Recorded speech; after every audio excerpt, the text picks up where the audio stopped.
Komunikasi dari awal kan. Baik, selamat malam.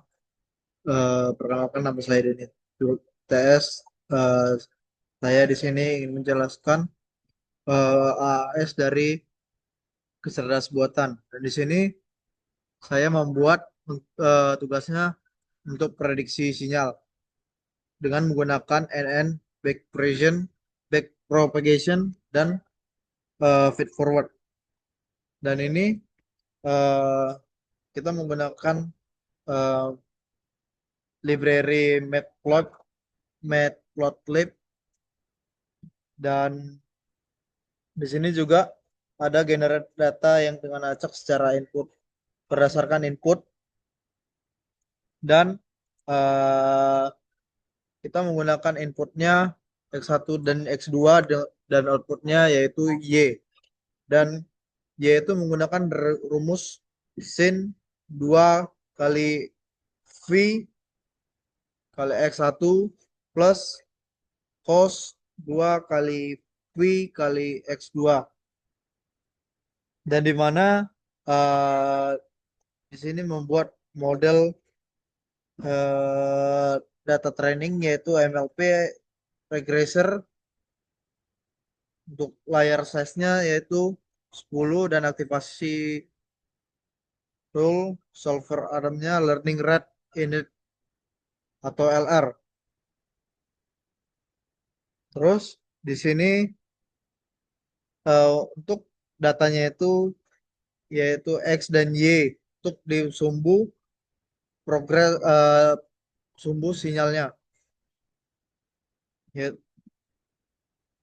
Dan plot hasilnya di sini saya menggunakan fixed size yaitu 10 dan 4, dan plot labelnya itu menggunakan target yang asli, dan labelnya itu secara prediksi, dan eh,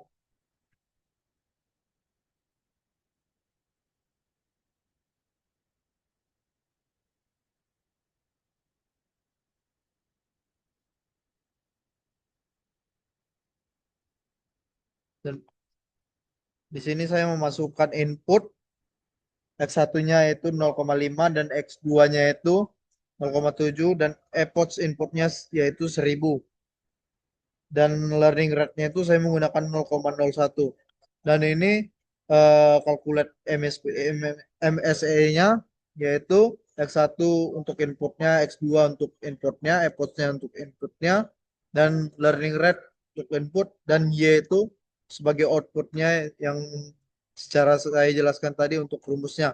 Dan ini adalah grafik yang yang saya runningkan, yaitu untuk prediksi sinyal secara epochnya itu 1000 dan learning rate-nya 0,01, dan mean squared error-nya 0,412528, dan secara sinyal ini sumbu X-nya itu eh, sumbu X-nya secara horizontalnya berisi ke N dari data sinyal 10 hingga 1000, dan Y-nya secara vertikalnya menunjukkan nilai amplitudo dari sinyal, dan eh, kita bisa lihat dari garis birunya ini eh, sinyal sebenarnya atau ground untuk secara truth, dan garis oranye itu putus-putus atau sinyal prediksi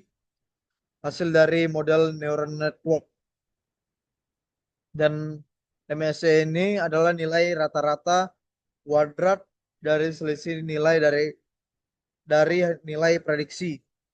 Semakin kecil nilai MSE-nya, semakin baik akurasi prediksinya.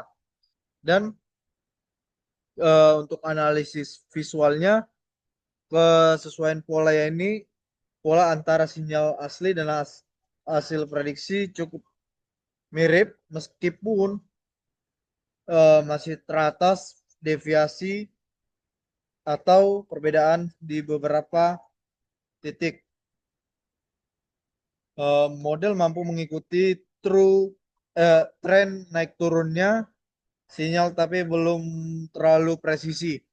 dan tingkat akurasinya di MSE 0,4125 itu sangat cukup moderat atau sangat cukup akurat. Artinya model ini masih bisa ditingkatkan dengan menambah epoch, menyesuaikan learning rate, dan menambah jumlah hidden layer atau neuron dan melakukan pre-processing data dari normalisasinya, denoise-nya, dan sebagai berikut.